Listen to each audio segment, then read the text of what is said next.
अस्सलाम वालेकुम। मैं डॉक्टर जी.एम. कुरैशी। तो आज एक निहायत ही अहम और कॉमन डिज़ीज़ के बारे में बात करेंगे जो कि जल्द की जो फंगस है उसका इन्फेक्शन होता है। रिसेंटली मेरे पास 2 से 3 दिनों के अंदर जो है ना 8 से 10 केसेस ऐसे आए हैं जो कि इस बीमारी के अंदर मुब्तला थे और मोस्टली जो है ना वो सेम फैमिली के मेम्बर थे। तो आज हम रिंग वर्म का जो इन्फेक्शन है उसके बारे में बात करेंगे। तो रिंग वर्म को हम डिफरेंट नाम देते हैं, इसे हम डर्मेटोफाइटोसिस भी कहते हैं और इसको हम जो है ना दूसरी जो लैंग्वेज है सादा लफ्ज़ों में दांत का नाम भी दिया जाता है और धतरी का नाम भी दिया जाता है।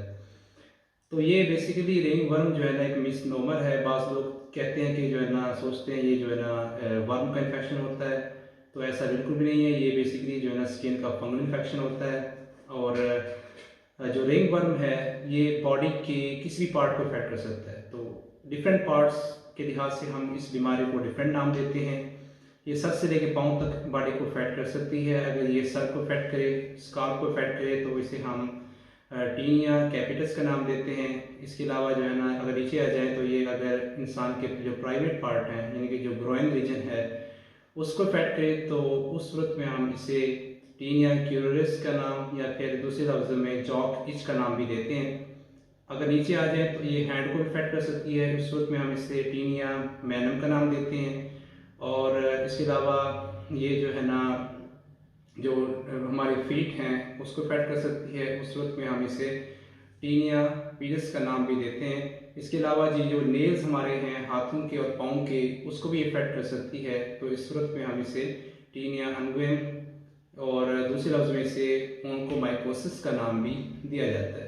तो अगर ये पूरे बॉडी को के किसी भी पार्ट को इफेक्ट करे तो उस सूरत में हम इसे नाम देते हैं टीनिया कार्पोरस का। तो आज हम टीनिया कार्पोरस के नाम से जो बीमारी है उसके बारे में बताएंगे। तो ये बेसिकली जो है ना स्किन का सुपरफिशियल इन्फेक्शन होता है और ये जिल्द की जो ऊपरली लेयर है उसको ये इफेक्ट कर रही होती है। बाज़ के ख्याल में ये होता है कि ये जो है ना एक खून की बीमारी होती है, तो ऐसा बिल्कुल भी नहीं है। ये एक जल्द की बीमारी होती है और जल्द की जो सुपरफिशियल लेयर है उसकी बीमारी होती है। तो टीनिया कार्पोरिस में जो इन्वॉल्व हैं फंगस वो 40 टाइप्स की 40 किस्म की डिफरेंट फंगस इसमें इन्वॉल्व होती हैं। तो अगर हम इसकी क्लिनिकल प्रेजेंटेशन की बात करें तो उसमें ये है कि जब पेशेंट हमारे पास आता है वो ये शिकायत करता है कि डॉक्टर साहब जो मेरी जल्द पे जो है ना वो सुर्ख रंग का धब्बा स्टार्ट हुआ है, इसके अलावा वो बढ़ता गया है साइज के अंदर और ये जो धब्बा था सुर्ख रंग का वो सर्कुलर होता है यानी कि गोल्ड रंग का होता है, इसलिए हम इसे रिंग वर्म का नाम देते हैं। तो उसमें जो है ना उसकी जो बॉर्डर होंगे वो रेज्ड होंगे, उभरे हुए होंगे और उसमें जो है ना खारिश भी होगी, हल्का हल्का जो है ना वहाँ पे पेन हो सकता है। इसके अलावा जो अगर हम मज़ीद देख लें तो इसमें मज़ीद जो है ना वो कम्प्लिकेट हो जाए तो ये बैक्टीरियल इन्फेक्शन की तरफ भी जा सकता है। तो इसकी अगर हम वजूहात की बात करें कि ये इन्फेक्शन जो है ना कैसे फैलता है, क्योंकि ये कंटेजियस डिजीज़ होती है, एक दूसरे से फैलती है, तो उसमें जो प्रीडिस्पोजिंग फैक्टर्स होते हैं यानी जो अवामिल जो इसकी वजह बनते हैं उसमें सबसे पहले यही है कि जो अफेक्टेड पर्सन है वो जो है ना जो मोइस्ट है, क्योंकि फंगस जो है ना मोइस्ट वाली जगह पे और जो गर्म जो मौसम है उसमें ज़्यादा फैलती है। तो ये इन्फेक्शन जो है ना जो हम स्विमिंग पूल है प्राइवेट वहाँ पे नहाने की वजह से फैल जाता है। इसके अलावा जो है ना पसीना जहाँ पे आता है बॉडी का तो उसको हम ड्राई ना करें तो उस वजह से ये इन्फेक्शन फैल सकता है। इसके अलावा कुछ पेट एनिमल्स होते हैं हमारे जो पालतू जानवर हैं उन्हें अगर ये इन्फेक्शन हो तो वहाँ से हमें ये इन्फेक्शन ईजिली ट्रांसफ़र हो सकता है। इसके अलावा जो है अफेक्टेड पर्सनस के जो टॉवल्स हैं उसकी जो इस्तेमाल की चीज़ें हैं वो इस्तेमाल करने से ये इन्फेक्शन फैल सकता है। इसके अलावा जो टाइट लिबास हैं वो पहनने से ये भी इन्फेक्शन फैल सकता है, क्योंकि वहाँ पे टाइट लिबास में सफाई ना होने की वजह से पसीना आने की वजह से फंगस के ग्रो करने के चांसेस ज़्यादा होते हैं। तो अगर हम इसकी ट्रीटमेंट की बात, इसकी जो अगर वर्कअप है उसकी बात कर लेते हैं पहले, क्योंकि इसमें वर्कअप करने की ज़रूरत नहीं होती।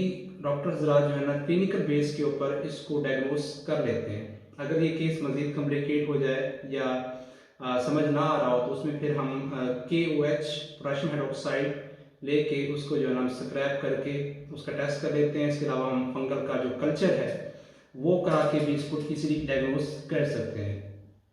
तो अगर हम इसकी जो ट्रीटमेंट है उसकी बात करें तो उसमें सबसे पहले जो है ना एक एहतियात है, उसके अलावा हम फिर मेडिसिन की तरफ जाते हैं। एहतियात में आपने यही करना है कि जो आपने जो प्राइवेट स्विमिंग पूल्स हैं वहाँ पे आपने नहीं नहाना।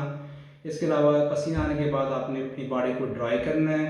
इसके अलावा जो है ना आपने जो इफेक्टेड पर्सन है उसकी जो चीज़ें हैं वो टॉवल्स हो गया, सॉक्स हो गई, वो इस्तेमाल नहीं करनी। इसके अलावा टाइट अंडरवेयर से बचना है, आपने वो लूज़ पहनना है, उसको चेंज करना है डेली बेसिस के ऊपर, सॉक्स को चेंज करना है।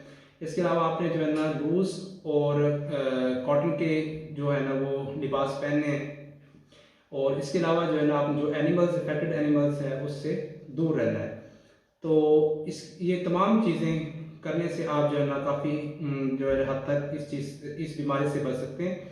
इसके अलावा फिर हम मेडिकेशन की तरफ आते हैं। तो मेडिसिन में जो हमारे पास अगर इन्फेक्शन माइल्ड है तो उसमें हम टॉपिकल मेडिसिन चलाते हैं। उसमें जो ओरल मेडिसिन है वो चलाने की ज़रूरत नहीं होती। बस हमने देखा है कि ओरल मेडिसिन भी ले रहे होते हैं तो उसका काफ़ी नुकसान होता है। तो शुरू में हम टॉपिकल एंटीबायोटिक जो एंटी फंगल है उससे ही इसका ट्रीटमेंट कर रहे होते हैं। तो उसमें मोस्ट इंपॉर्टेंट हमारे पास जो है ना डिफरेंट हैं, क्योंकि ये 40 डिफरेंट टाइप्स की फंगस से फैलता है। तो उसमें हम डिफरेंट कम्बिनेशन दे रहे होते हैं। उसमें हम टर्बिनाफिन दे रहे होते हैं, क्लोट्रिमाजोल दे रहे होते हैं, इट्राकोनाजोल दे रहे होते हैं। तो ये ओवर द काउंटर हमें मिल जाती है। और ये जो मेडिसिन है, जो क्रीम है, वो हम दिन में 2 बार अप्लाई करते हैं अफेक्टेड पार्ट्स के ऊपर। तो इसके अलावा जो है ना हम अगर ज़्यादा खारिश है तो इसके साथ जो हम एंटी एलर्जिक जो है गोली वो भी दे देते हैं। तो अगर केस कॉम्प्लिकेट हो तो डॉक्टर साहब जो है ना आपका मुआयना करके ओरल जो एंटी फंगल है वो भी स्टार्ट करवा सकते हैं। तो ओरल एंटी फंगल में हम जो है ना टर्बिनाफिन जो टैबलेट है 250 मिलीग्राम वंस डेली वो हम देते हैं तकरीबन 2 से 4 हफ्ते के लिए। अगर मज़ीद कॉम्प्लिकेटेड केस हो तो वो 6 हफ्ते तक ये मेडिसिन दी जा सकती है। इसके अलावा जो क्रीम है वो भी हम कम से कम 4 हफ्ते तक देते हैं। इसके अलावा डॉक्टर साहब जो है ना आपको मुआयने के मज़ीद जो है ना इसको 6 हफ्ते तक या 2 महीने तक भी बढ़ा सकते हैं। तो इसके अलावा जो इम्पोर्टेंट चीज़ है वो ये है कि जो हम कीटोकोनाजोल है ओरली देने से हम गुरेज करते हैं, क्योंकि ये जो एंटी फंगल है वो लीवर को अफेक्ट कर रही होती है। तो उम्मीद है कि आपको ये वीडियो समझ आ गई होगी और इस वीडियो को जो है ना आप आगे शेयर कीजिएगा ताकि जो लोग इस बीमारी के अंदर मुब्तला हैं उनको उन तक ये इन्फॉर्मेशन पहुंच सके। So thank you so much.